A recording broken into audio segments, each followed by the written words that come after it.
Hello, everybody, and welcome to this CRISPR Medicine News webinar. My name is Karen O'Hanlon Cohrt. I am the editor-in-chief at CRISPR Medicine News, and I am delighted to welcome you to today's webinar about catching tumour DNA, an experimental tool that uses CRISPR to detect cancer DNA in the gut.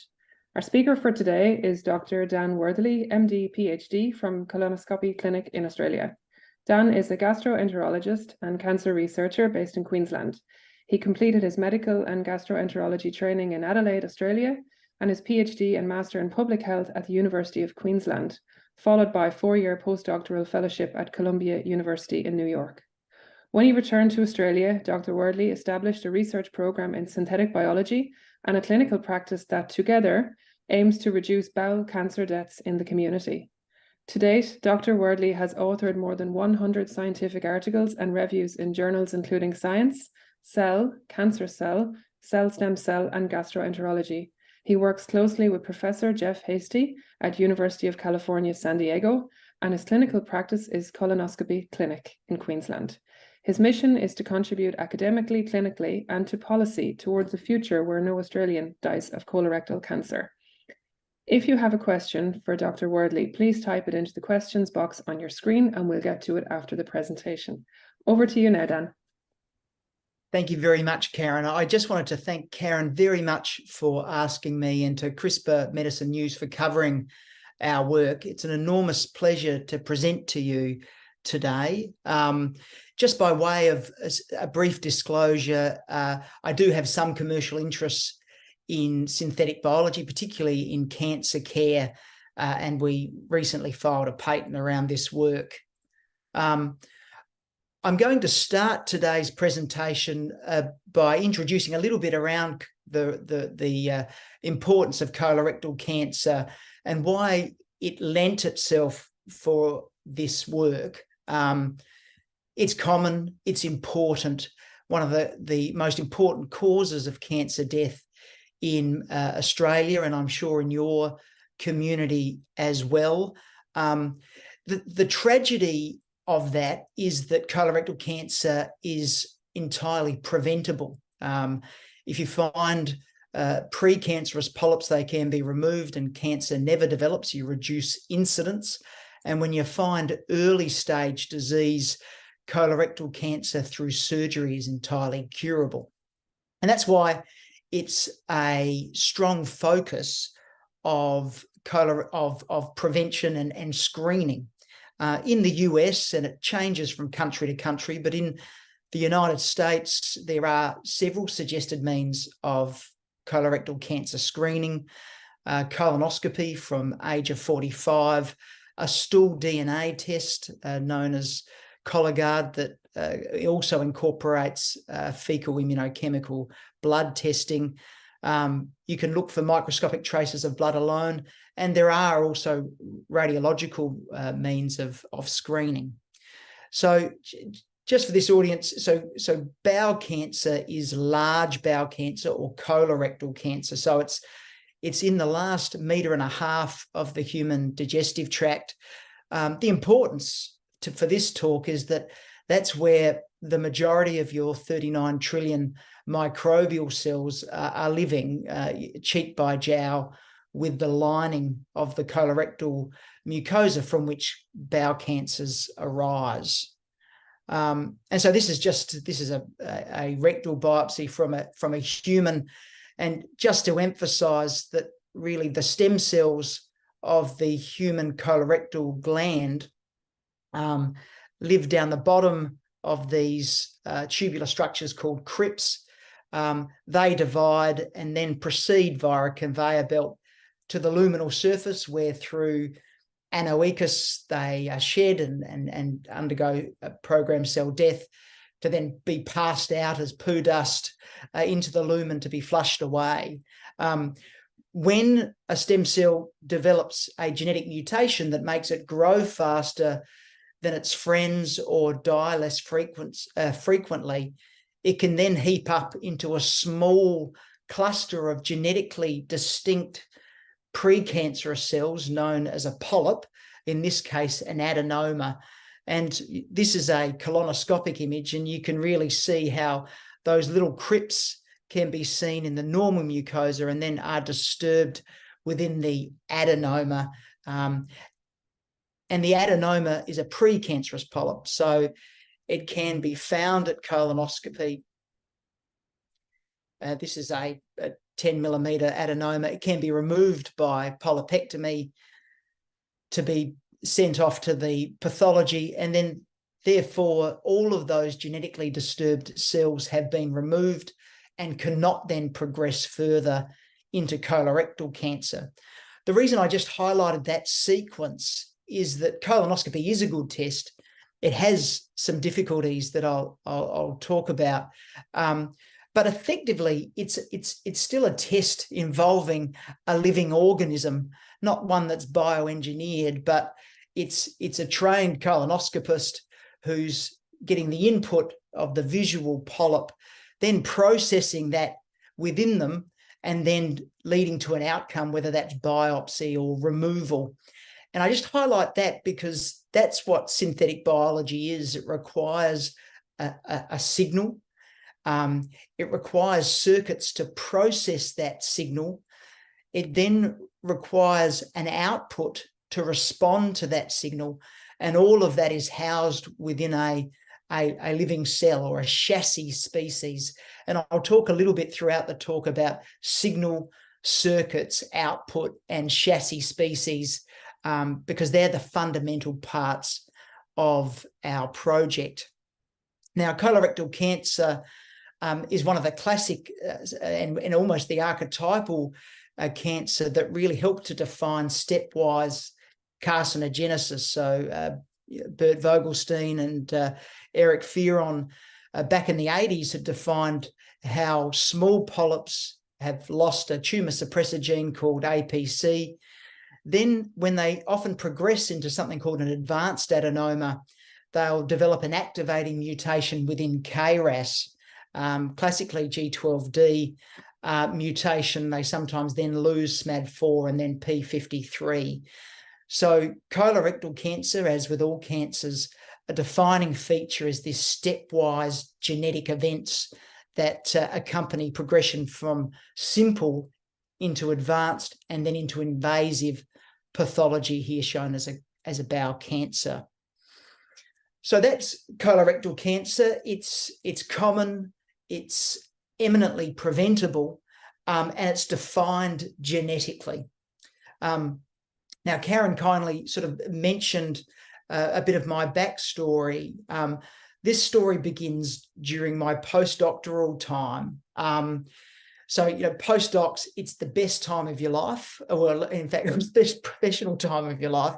You're there with other really interested, really talented people, and you're talking about how you're going to make real inroads into human health, at least in biomedical science.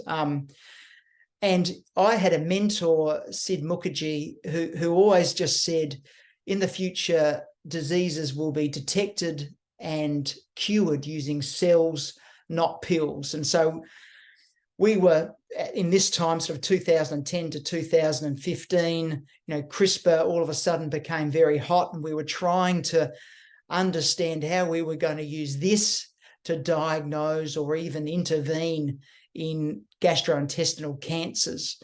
Being gastroenterologists, we're equally interested in how the microbiome might be able to be part of this.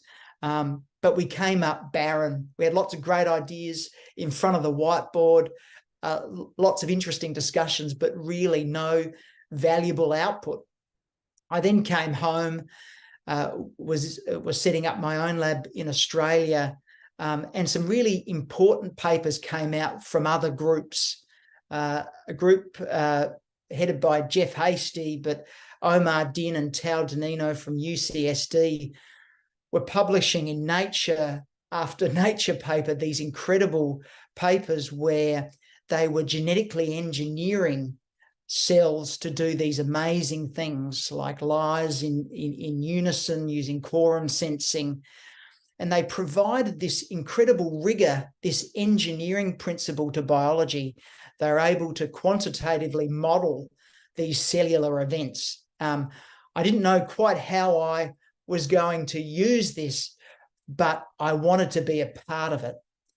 Then, in fact, another Australian, but David Rigler, but working in Pam Silver's lab in Boston at Harvard, then published this incredible paper in Nature Biotech that used salmonella to detect gut inflammation. And he did this cool thing where he used an endogenous gene that was able to sense something called tetrathionate, and that was released in gut inflammation. And then he was able to use a number of genetic circuits in order to detect gut inflammation. And I just thought that was incredible, that you're able to use this sophisticated genetic engineering and also using inherent tricks taken from other bacteria in order to develop a diagnostic test. Once again, I didn't quite know how we might use that. I kept on going back to Columbia during this time and met Tal Donino, who is a superb synthetic biologist. He had done a PhD with Jeff Hastie. And through that link, I got in touch with Jeff. And then fortunately in 2019, I was invited to his lab. We had an off-site meeting for a couple of weeks. And once again, it felt like I was a postdoc again, involved with some really intelligent people talking about how we were going to develop cool stuff. Now, I'll get back to that in a moment. I just, I know this is a CRISPR forum, and CRISPR plays a massive cameo in our paper, but the star of the show, if there was a starring scientific concept in this paper or this work, it would be horizontal gene transfer.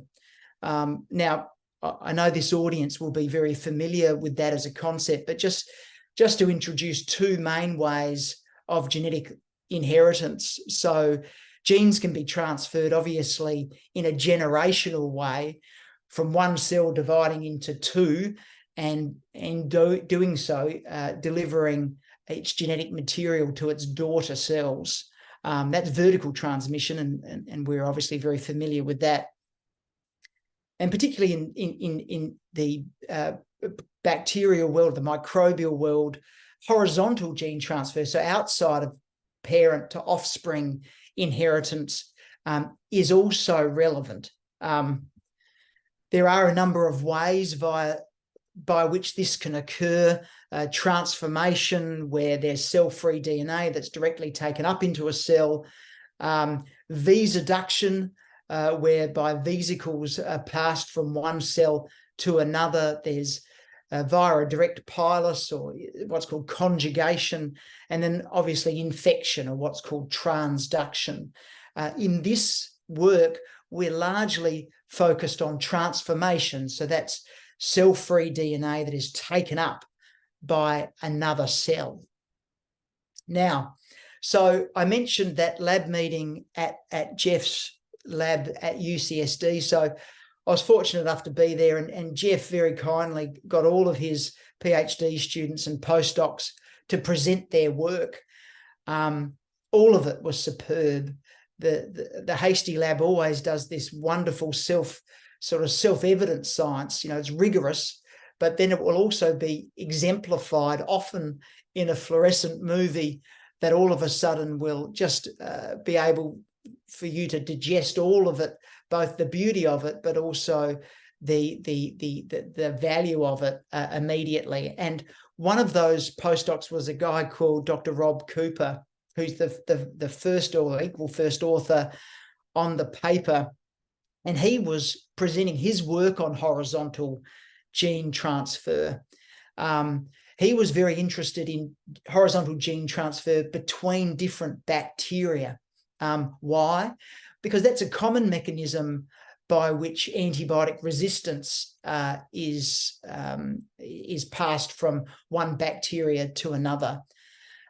He was studying a range of different bacteria, but one of the bacteria that he was particularly interested in was called Acinetobacter bailii. So for cells, there are some cells that, such as A. bailii, that are aficionados or just experts in taking up cell-free DNA, so for being transformed. It's a faculty known as natural competence. And Rob presented this film in that lab meeting, and I'll just play it now. So what he was interested in was he had labelled the cells with two different fluorescent markers. The red cells were able to take up an antibiotic resistance gene. So the red cells are the A. bailii.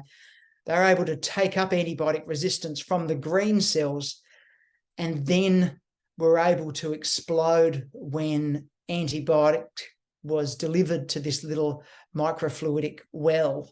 And so it showed just very simply the concept of one cell taking up a gene from another cell. Now, this is not anything that was particularly new, but it was perfectly exemplified. And then Rob's rest of his presentation was on the way that he was quantifying this event of transformation and natural competence.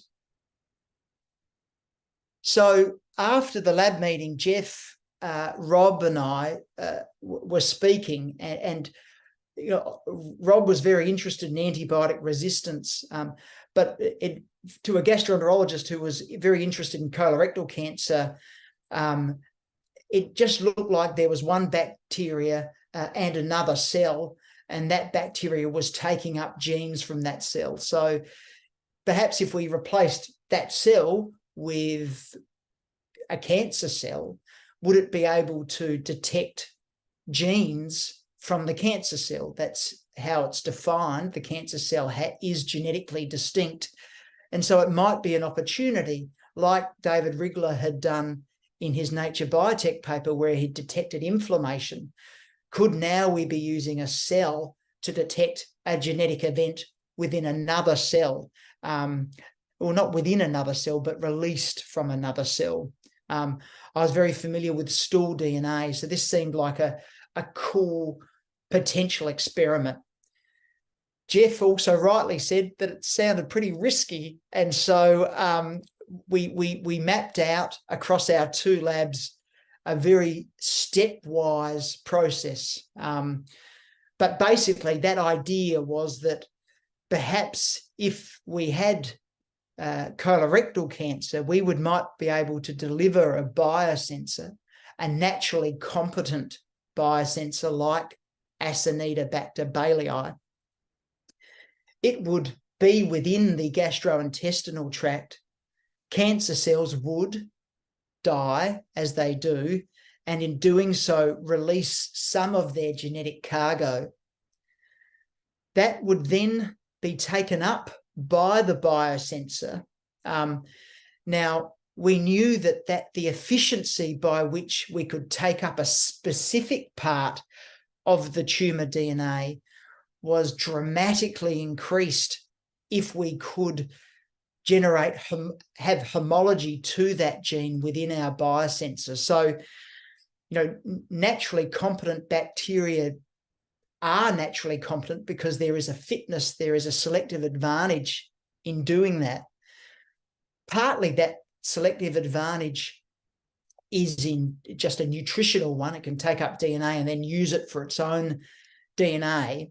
But also it wants to find other bacteria that are similar to it and thus might have genes that it's able to use in a productive way. And so homology within the bacterial chromosome helps integrate genes that share homology. And so we thought that maybe if we were interested in a specific gene within the DNA, within the tumour, if we engineered within our competent biosensor large homology arms, then we might increase the chance of integration into the bacterial chromosome.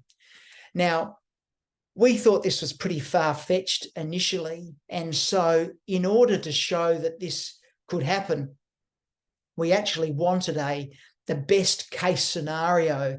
And so we didn't use initially endogenous tumour DNA. We actually engineered the tumour DNA. So we have a engineered biosensor, but in addition, we have engineered tumour DNA. So we introduced an additional gene into both the biosensor and the cancer. And that's an important point for you to take on board, that the cancer in some of the studies, experiments of our paper, is engineered. And what we did is we had a large, the gene that we focused on was KRAS G12D, a very important human oncogene, but importantly was also very important in human colorectal cancer. And it's also important because it's a hotspot mutation. So it's G12D ends up glycine becoming an aspartate within codon 12 to activate KRAS from a G to A transition. So and that was important because you'll see subsequently the CRISPR machinery requires a hotspot mutation in order to work. And what we did is we introduced homology arms to KRAS within the biosensor, and we also had a defective kanamycin resistance gene, in fact, a defective kanamycin resistance and GFP gene in between those homology arms, KRAS arms.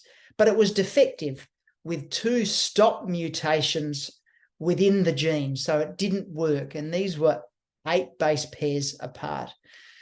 Then within the tumour DNA, we had those same homology arms, but with a corrective part of the kanamycin gene that if there was integration into the bacterial chromosome, would be able to repair this gene.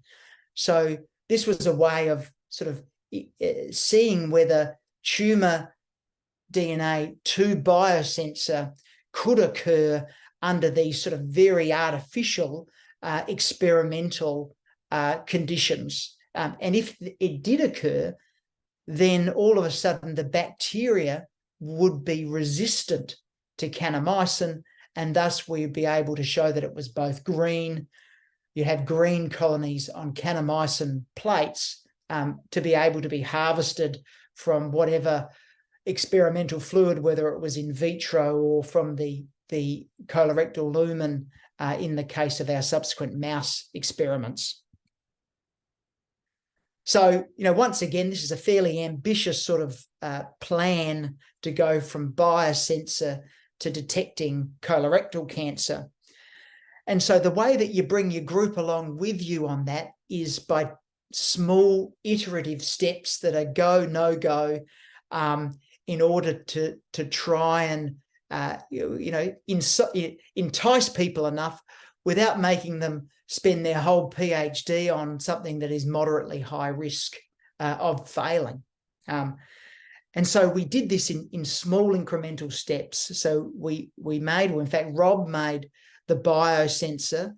So this is the Acinetobacter bailey with the KRAS homology arms and the defective kanamycin resistance gene.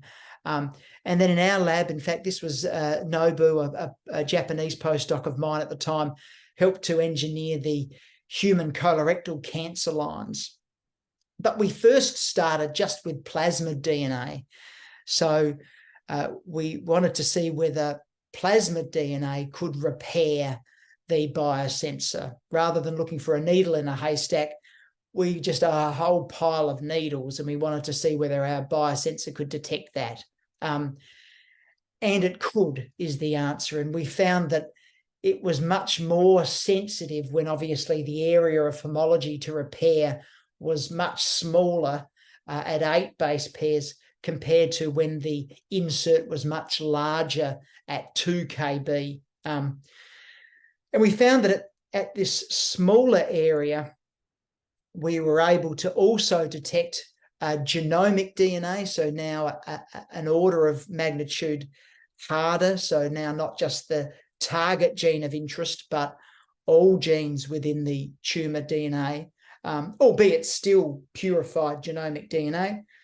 And then we finally did it with cellular lysate. And this is the key graft here. We see that plasmid DNA, we're able to easily detect the abnormal gene, but also within genomic DNA, but also within cellular lysate compared to parental cell lines, we were able to detect the mutant donor gene. This was the first beautiful movie that Rob produced in the UCSD lab. And this was him, once again, a microfluidic well, and he just squirts in the plasmid DNA. Any bacteria, and you'll see the cells in the background are biosensor bacteria. Any cell that takes up the plasmid DNA turns green. And you'll just see little, as the bacteria grow, you'll see little clones of green cells. And this is the way that you visualize basically horizontal gene transfer. And so we knew that we knew that we were up and running is what we knew. And we knew that in vitro, at least we had something to work with. And that means we could go to the next step. Now, what was hovering in the background was the fact that in order to use a bacteria as a biosensor, you didn't just need it to take up DNA. You needed it to take up and detect mutant DNA. There's a whole lot of KRAS, obviously, wild-type KRAS, in every cell and in every crypt of the colorectal lining. But what you need to do is actually distinguish wild-type from mutant KRAS. Now, synthetic biology is often conducted really at the fringes of specialties, at the fingertips of sort of expertise. And why we were lucky in this is that through our sort of disparate specialists, we all had brought important sort of knowledge and important skills, and Rob brought a whole lot. And one of them was the fact that he was interested not only in horizontal gene transfer, but also in the intrinsic CRISPR-Cas system of Acinetobacter bailii. And this paper, I think, is still actually just as a preprint, but he'd done a lot of work on Acinetobacter's bailii's CRISPR-Cas system. It's a type 1F system as opposed to some of the others, which makes it a little bit more complicated, but we didn't have to clone it in, it's all endogenously there. And so when we saw that horizontal gene transfer worked, all of a sudden we thought, oh, well, that's great, but how are we now going to engineer it to distinguish from mutant and wild type genes? And Rob said, well, it won't be any problem just so long as that hotspot mutation overlaps a proteospacer adjacent motif, a PAM site, that we can then engineer a spacer to. Now, Rob found out, and in that paper and from other work, that in Acinetobacter bailii, usually what happens is following Cas cutting the DNA, usually that cell, as you can see from the sort of the title, altruistic group defense and self-sacrifice, what actually happens is that the cell will die rather than repair that site, which is interesting. So what he said would happen is if we can design it so that the mutant hotspot mutation obliterates the PAM site and we choose the right spacer, we could stop it from killing the cell. And so that's exactly what he designed. So he designed a range of spacers, and then one spacer whereby the PAM site had the G to A transition that causes KRAS G12D, and in fact would be appropriate for any codon 12 mutation. And what he found is that the spacer 2, all of a sudden in the mutant DNA, the cells were able to live, but in the wild type DNA, the cell died. And so all of a sudden he was able to, once the DNA was taken up, by having a guide in there with the PAM site overlapping the mutant site of the KRAS G12D, if it took up wild type KRAS, the CRISPR would kill the cell. If it took up mutant DNA, then all of a sudden the guide RNA wouldn't recognize the site any longer, and that cell, that biosensor, would then be able to be propagated. And that was a critical step and was one of the more exciting parts of the project. And it was another sort of go, no-go phase for us to know that actually this could work. And so then the next step, we took it from sort of in vitro cell work to something a little bit more complicated again. This was, as we said, sort of at the fringes of specialty. Well, one of the things that my group brought was expertise in colorectal cancer organoids and mouse models. So the colorectal cancer organoids, we grew and then engineered those with that special donor part of DNA. And then either through cell lysate or then through co-culture, we were able to show that these little green here, interestingly, the biosensor sort of encircles the tumour organoid, both in lysate and co-culture, which is a sort of an order of magnitude more complicated, the biosensor still was able to detect the donor DNA. This is the way that we generate these organoids. We use CRISPR-Cas in doing this, as a lot of people do. And the reason that I went through this sort of engineering process to develop colorectal cancer models when I came back from the US was that it was a very cheap way of being able to study many different types of colorectal cancer. And so we're able to take normal mouse colon, grow it up into organoids, and then through a process of sort of media, increasingly impoverished media, you're able to select for increasing genetic heterogeneity and more complex tumor genotypes. And then the mouse model, so when I was at Columbia, we had lots of just genetically engineered mouse models, but that's pretty expensive. So what was a cheaper approach is just to genetically engineer the organoid and then to put it in to the mouse colon using colonoscopy. The value or the luck that has for this study is that not only can we then genetically engineer the organoids, but we can also add in that extra donor gene to show as proof of concept that it would work. And so what we do is we grow up those organoids. We then anesthetize a mouse and then perform a colonoscopy. And you'll see here a little needle, and this is the mouse colon. It looks very similar to a human colonoscopy. And then we just inject those organoids with a little bit of ink into the submucosal space. And then over time, we reliably get these, great sort of discrete tumors over 6 to 8 weeks within our mouse model, and you see them heap up here.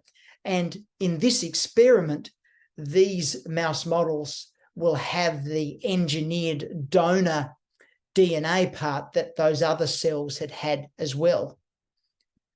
So all of a sudden, we have a biosensor that worked increasingly from plasmid through cell lines and then in organoid co-culture. And so that sort of helped sort of midwife the teams, or slowly sort of take the team by the hand from simple to more advanced models. And this was our most complicated model, which was obviously in the complex microbiome of a living animal.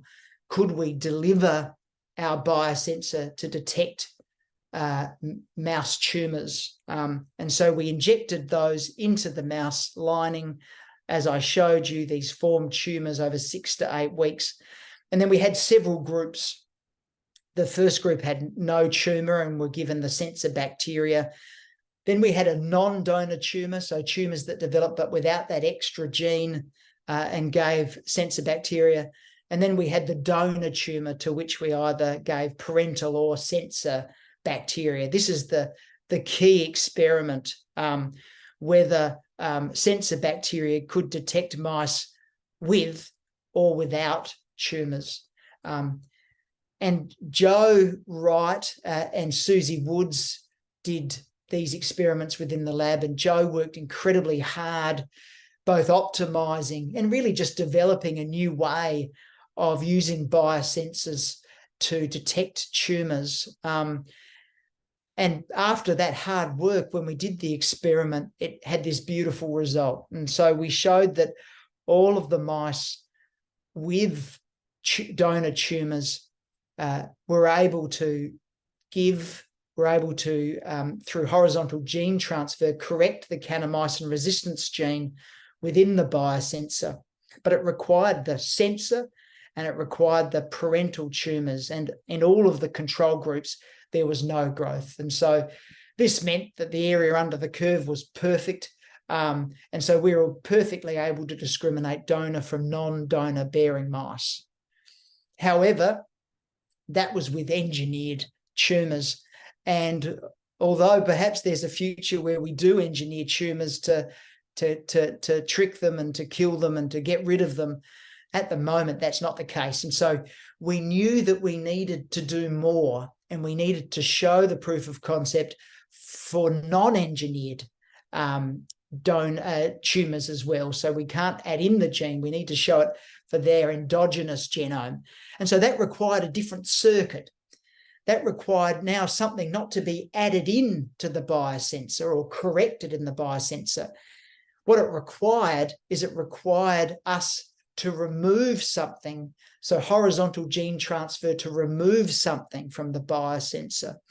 And so we turned to TET-R, which is a typical sort of repression, typical repressor. And we had the homology arms, KRAS homology arms on either side of the TET-R gene. And then we had the kanamycin resistance gene driven by TRE promoter. So in the baseline site, in the biosensor, before horizontal gene transfer, TET-R was repressing kanamycin resistance.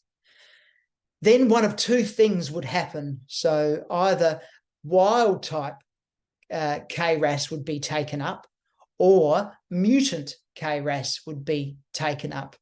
Now, you remember that discussion about CRISPR-Cas and actually killing cells if the guide RNA was intact and the PAM site was intact. And that's exactly what we did. So if it took up wild type KRAS, then the intrinsic type 1F Cas system would kill the cell. So it would, the kanamycin resistance would be liberated, so it should be resistant, but the cell would die from the inherent Cas machinery within the biosensor. However, the idea was if it took up mutant KRAS, then that would obliterate the PAM site as it had in the earlier studies. And then the kanamycin resistance would be liberated because the TET-R would be removed, but the cell would live because the PAM site would be obliterated. And that's exactly what Rob showed. So in his experiments, we were able to show that a wild type cell line, in this case RKO, which is KRAS wild type, was killed, but the LS174 T cells, which do have mutant KRAS, were able to be detected. So a biosensor was able to biogenotype, essentially, cell types and also mutations. And so that was the added part of the puzzle that we needed. And so to summarize now in the last couple of slides, what we have is we made Acinetobacter bailey, which is naturally competent and loves hoovering up cell-free DNA from anything. And then we engineered it to have homology arms so that if it saw similar bits of DNA, such as KRAS, it would be able to take it up and it would then be able to alter that cell. We then looked to colorectal cancer and specifically KRAS G12D as a great use case to show the value of this. And we named it Cellular Assay of Targeted CRISPR Discriminated Horizontal Gene Transfer, or CATCH. We showed that the biosensor could take up mutant KRAS, could turn on antibiotic resistance in order to be detected as a biosensor. You know what? The reason it got some, I think, attention was the fact that we showed that CATCH could be used to bring cell-free DNA to be a new signal input for synthetic biology. Our use case was colorectal cancer, which seemed a particularly hard and attractive one. But that's not the only, or perhaps even the most proximate application of this new technology. I think, in medical science, infection and other clonal diseases where genetic events define a process, particularly the earlier stages of the process, are exciting. Obviously, different types of cancers, particularly those that are exemplified by hotspot mutations. Next steps in colorectal cancer, there are a number.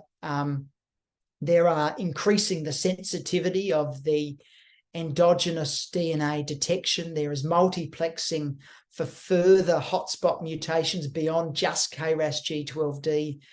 And then there are actually applications beyond medicine as well. And this is my last slide. I thank you very much for your attention. I just wanted to highlight our incredible team who each brought special skills that meant that the project could be realised.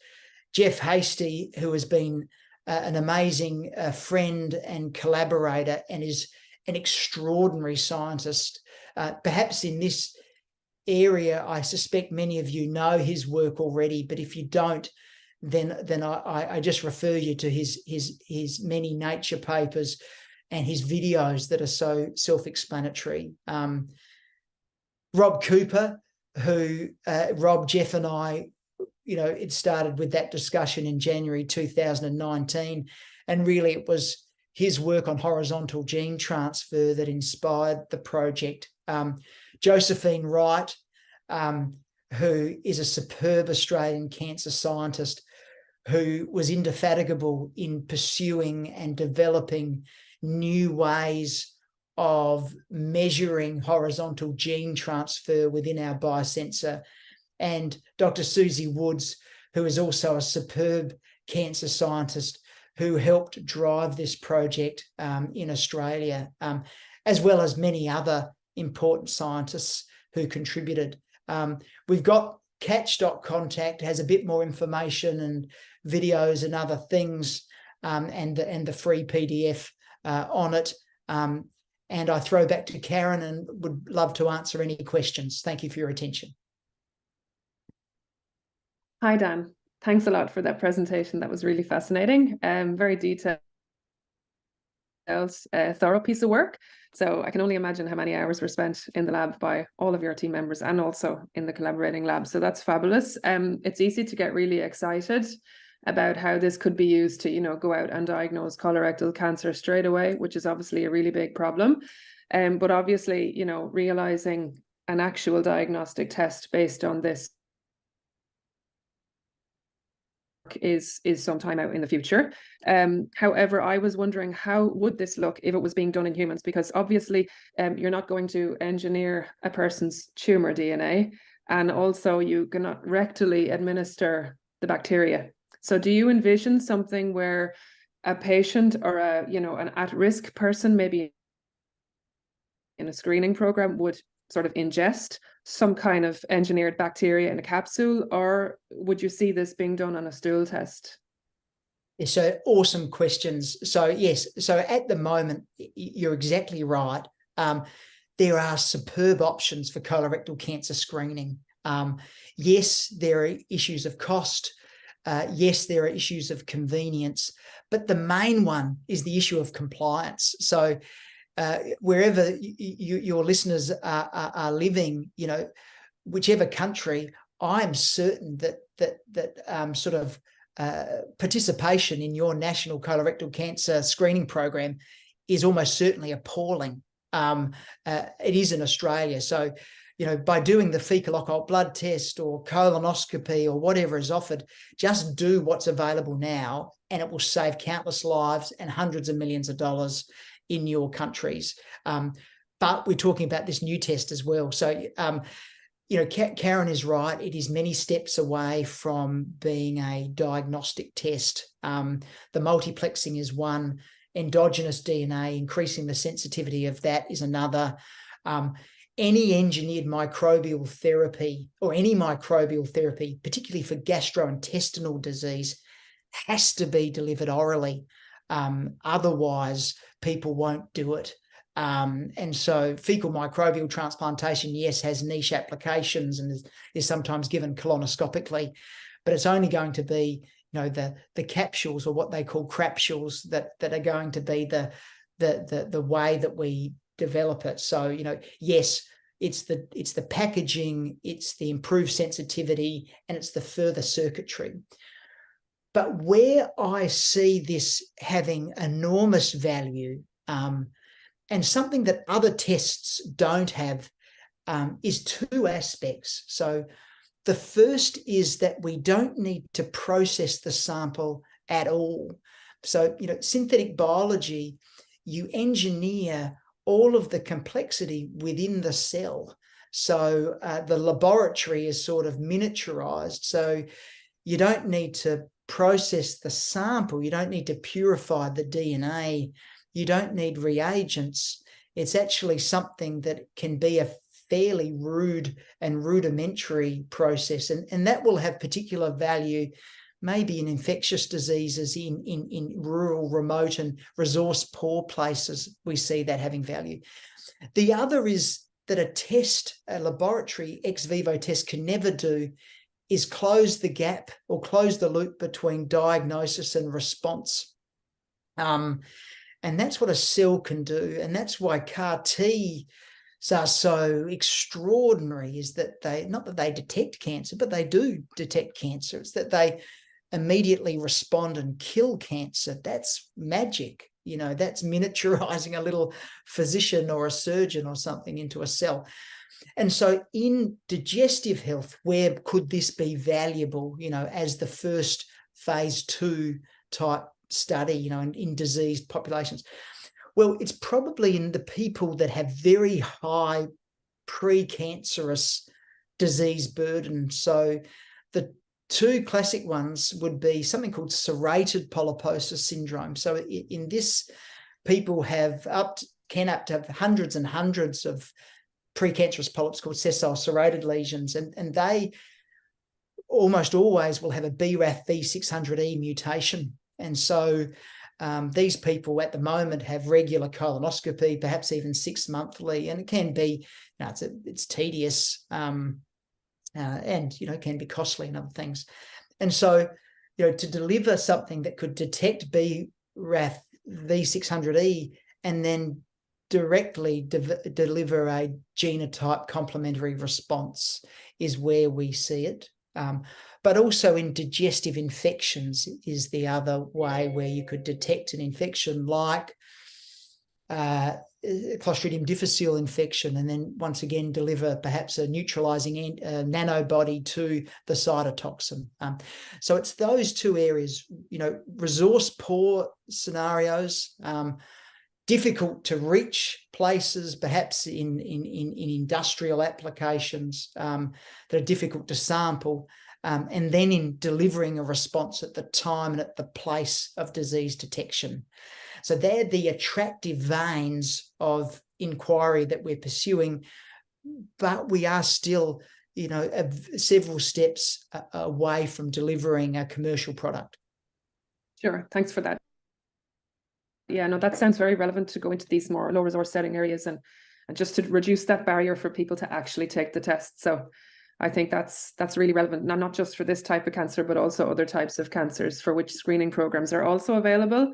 You know, like some of the female cancers, which are also, you know, some of those screening tests are also kind of invasive for some people, at least, and certainly a reason as to why people shy away from them.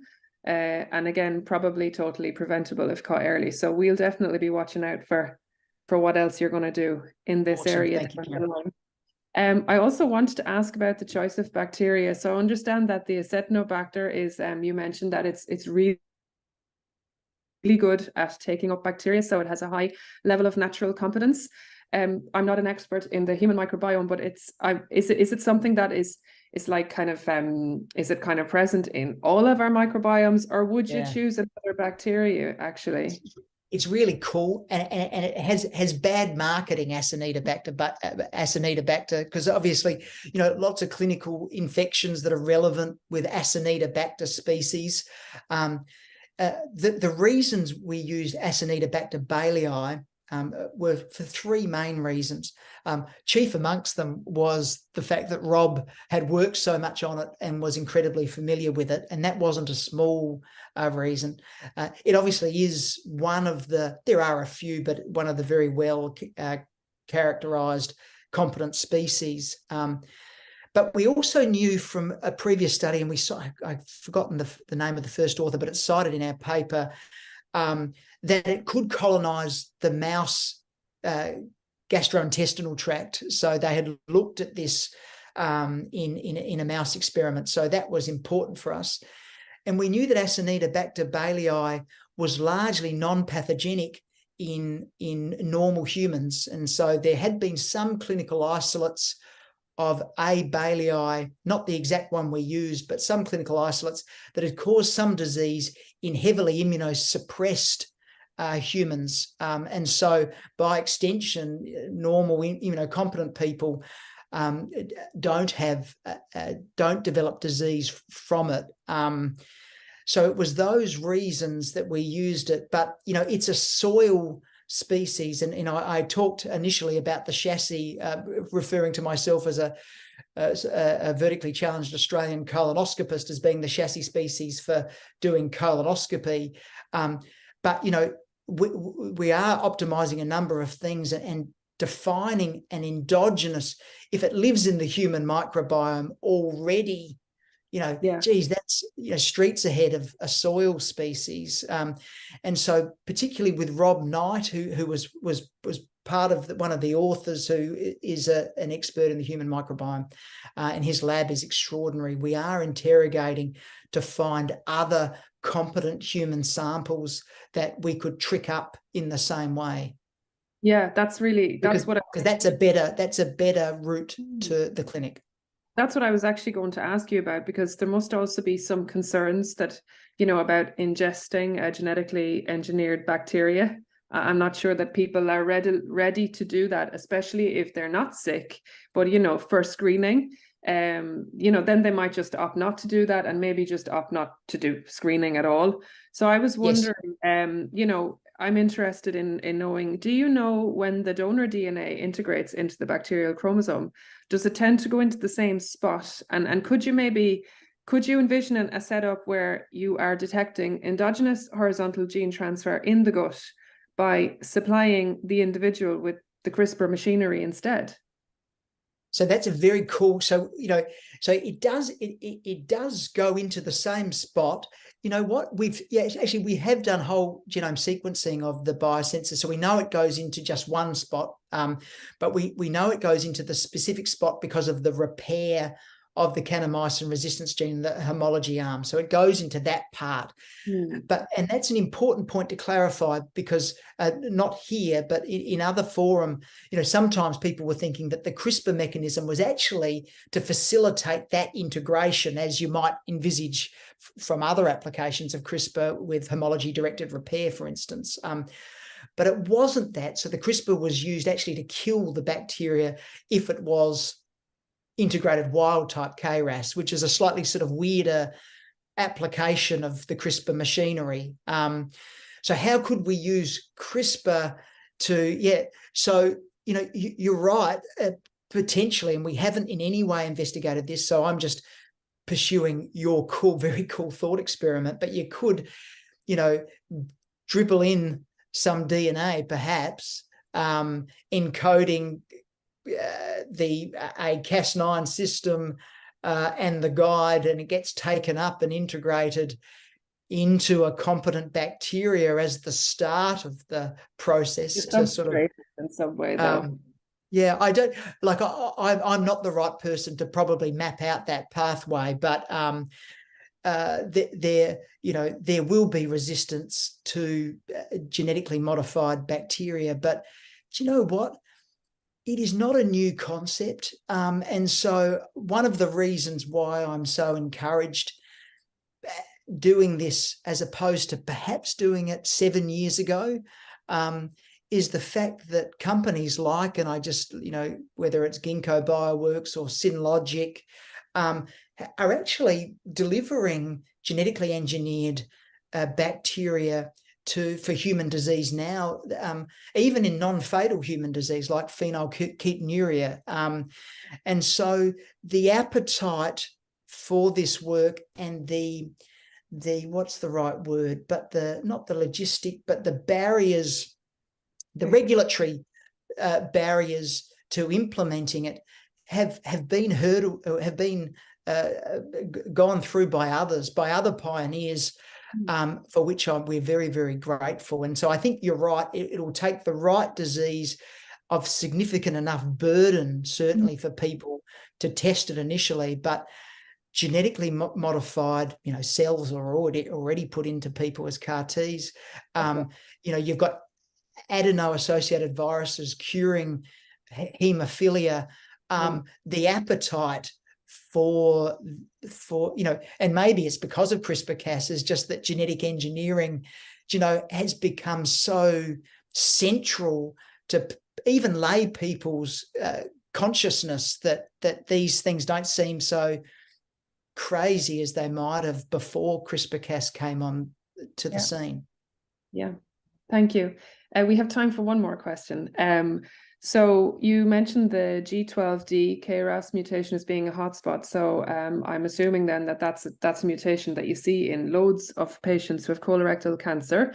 There probably will be some people who will have colorectal cancer without that mutation. So this is kind of a two-part question. Part one would be, how many, what proportion of colorectal cancers do you think you might be able to catch using your catch assay?